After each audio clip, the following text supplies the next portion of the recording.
Hi everybody, it's Dead Lizard here. That's me, so I'm pointing at myself. Today I'm going to do my June reading wrap up. June was a pretty good month for me. I feel like I kind of got back into a nice reading groove. I was able to finish 7 books in June. So very excited. One of them was quite short and I listened to it on audiobook, so it didn't necessarily take, it's 7 books, but not necessarily like 7 books. All right, so let's get started talking about the books that I read. First up is Foxtales by Tomihiko Morimi, and this is kind of a spooky, creepy short story book. It's supposed to all have connections to this one like weird antique curio shop in Kyoto. And I felt like this was just a very creepy, but not that creepy. Like, it's just enough to make you feel that slight uncomfortability. And I find stories like that, I've mentioned it before, like these stories just to me are so comforting. I can read them. I know I'm probably going to have a good time. I know it's going to be just creepy enough, just spooky enough. It's not going to be too gory. It's not going to be too intense, and I'm going to have a good time. And that's really how I felt with this. So, I had a really good reading experience, but if that's not your comfort, it might not be something you should pick up. I would say kind of not world shattering, but if you like it, it's worth a read. I don't necessarily know if I'll keep this on my shelves for forever, but I liked it. The second book that I read in June was The Other Americans by Laila Lalami. It's about this patriarch who dies or is killed, hit and run, and then kind of the impact of that on this small town. I did not necessarily love this book. In fact, I pretty actively didn't like it. You can check out my entire review to see it.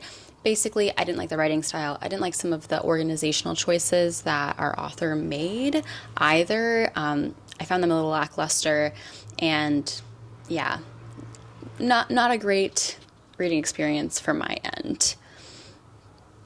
After that, I read The Killers of the Flower Moon by David Grann. I'm trying to remember what the name of what the actual name of the book is. But yeah, Killers of the Flower Moon, and it takes a look at these Osage murders that happened in kind of the 1920s in Oklahoma. And it goes into detail talking about the history, explaining to you the relationship of the Osage to these head rights, which, as far as I understand, basically the Osage tribe was able to negotiate, like, if you find any of X type of good on this land, it belongs to whoever, like whichever Osage's land this was. So they might sell it, but they still get right or access to a resource. And they specifically said, if there's any oil there, we are paid for that. So basically there was a period of time where folks in this tribe were just like absolutely like out of your mind wealthy, in especially like for the area and for like the Americas. Like they were just very, very wealthy very, very quickly, and it kind of shows how that money ended up in some ways like being a curse, but it was a curse because these people were like treated so terribly and they were attacked and targeted. And I think it's fascinating the way that the story is set up. The first part gives you not only history on some of the main characters that are main players, figures in the event, so it gives you a lot of history on that. The second part then goes into the FBI's involvement and a little bit of kind of the development of the FBI. And the last part is actually the author, sort of his section, where he becomes a character, he becomes a player, and how he kind of went beyond the original case. I think it was really well done. I liked the structure. And I also liked how the author, when they became involved, they became involved for like a really good purpose. They weren't just kind of like, I learned about this and this really mattered so much to me and like this is why I care about this. They left themselves out of it until the end, where I feel like they became a much more relevant part of the story. It's really cool to see Oklahoma spotlighted in this way. I have like a relationship to Oklahoma as a state, and yeah, like I've been to the tall grass prairies, I've been to that, part of the country, and it's really interesting look. It's a different experience, I think. Like, obviously there's so many different, like First Americans communities across this country and nations and tribes, but in Oklahoma it's such a like visual and ever-present part of like the state culture. After that, I listened to I'm Afraid of Men by Vivek Shraya. This was just a really quick read. Someone, I forget who, I heard them talk about it. If I can remember who it was, I'll link their video. And I was just really interested in reading that story, and I thought it was good. I thought it was a good, like, maybe 30-minute listen, probably like an hour and a half long read. I think it has a nice like giving of a perspective of a particular person. Like this, Shraya is a trans woman, and so it just gives like a nice like look into how Shraya walks in the world and her experience with men. I think it's really good. After that, I read Baba Yaga Laid an Egg by Dubravka Ugrešić. And this is absolutely fabulous. I am in love with this book, and I'm definitely going to check out more work by this author. This is sort of in 3 parts, and it kind of deals with this like hidden Baba Yaga. And the first part is a woman taking care of her mother who has dementia, and we see her relationship with her mother. We see like her sense of duty, and it's just really cool how it plays out. The second part is these 3 women who go on a vacation and kind of the hijinks that they get up to and what happens to them. And the last part, it is this like professor of folklore, and the professor in question is Dr. Abba Bagay. Abba Bagay. And she goes through and basically looks at the previous 2 stories we saw and makes all these connections to different parts of like Baba Yaga folklore across the sort of Slavic cultural landscape. And it's really well done. It's really cool. Baba Yagas of the world, unite. I love this. And I'm really excited to go into more detail during Slavic summer, my like first recap. So yeah, like 10 out of 10, amazing read, totally recommend. I think I've mentioned this before. I have like an aging woman in my family, and so I love seeing stories that talk about like a woman taking care of her mother. I just think that those stories tend to be so beautiful, and they sort of spin the like classical narrative of that on an interesting way, especially when they're written by women who have so much more compassion for their matriarchs. It was really beautiful.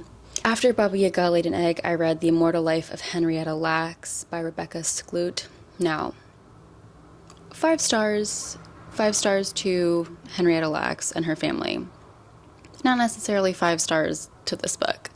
I just thought it was okay. Like in terms of science writing, I think that it's just sort of not my favorite. I think that there are parts where I was just kind of annoyed at Rebecca Skloot as a part of this story, and I was just a little uninterested in her element of this. I understand why certain choices were made. Like obviously through this, like she actually had to do a lot of work, and she had a really close relationship to the family. So I kind of get her involvement, but at some point it did start annoying me. That's all I can really say about it. Like, yeah, it was interesting. And I'm really glad that I read it. But there's other ways of presenting information, and this wasn't necessarily my favorite. Yeah, that's kind of it. And lastly, I finally finished We by Yevgeny Zamyatin. I started this book in February, I believe. Yeah, I started on February 12th, and I managed to finish it on like the 30th, literally, or the 29th or something. So how do I feel about this book? Did I love it? No, I thought it was really weird and crazy, and like narratively sometimes just kind of went places that I just did not know like what's going on. I think there's like a lot of world building, but I don't think it goes into a lot of specifics, so it's challenging in that way. I also found our main character, D503, so annoying. Like, he's just such a whine, like, he's not whiny, but he's just like a very romantic character. Like, I'm gonna go do this. I'm so filled with passion and joy and blah. And I just wanted him to stop talking, to be honest. But I do completely see how this is like absolutely a precursor to 1984, and I think that even like reading George Orwell's in this book they do have like a review of it by George Orwell, in which he's like, you should totally read this book, and I agree with him. I think it does have an interesting like, you should read this book, especially if you read 1984. Like, you should read the two of them. I think it's an interesting supplement. I think you can see somehow some of the ways in which like George Orwell took, and you can even see his sort of comparison of We to Brave New World. And I think seeing the criticisms and the parallels he draws, it can like really show you what he thought of to improve for his own work. I mean, heavily, heavily, heavily inspired. I also found the translator's note quite interesting because it is I think she's either Russian or some, post-Soviet individual, Safkovy. And I like how she was saying she was at first really reticent to translate this book, because a lot of times people want to translate stuff like this because they have criticisms of like socialism, and they use it in this really disingenuous way. And she talked about like reading this and actually seeing that it's a much more nuanced story than she originally thought it was. And she kind of had the same thing about like science fiction can be so meh. And I'm like, yeah, it can be. It definitely can be. It definitely can be a little bit difficult to parse, I would say. So I'm glad I read it. I did download the audiobook on Libby. I might try reading that to see if it's a better reading experience for me. I tend not to prefer fiction over audiobook, but we shall see. We shall see if it just helps, maybe with the story. It helps it go further. But like I said, I'm happy that I read it. I'm also really happy because that means that of my Providence, Rhode Island books, I have now completed everything that was purchased from Riff Raff, and I only have 2 more books from my PVD trip to finish, one of which is this one, the other of which is this one. And I'm really excited. I'm glad that I'm like finishing the books that I purchased. I'm glad that Slavic Summer is kind of encouraging me to do that. It was a really good reading month. Currently, I am reading Door Behind a Door by Yelena Moskovich, but I'm also going to be going to Connecticut for the 4th of July weekend, so I might just bring the books of Jacob and try like really cracking into her. But yeah, also my roommate and I, whenever we go on a trip, we listen to audiobooks, so we'll probably get to finish some more stuff on our way there and on our way back. Anyway, I hope you liked this video. Let me know the books that you read in June, and yeah, give us a like, give us a share if you want, and I can't wait to see you next time. Bye!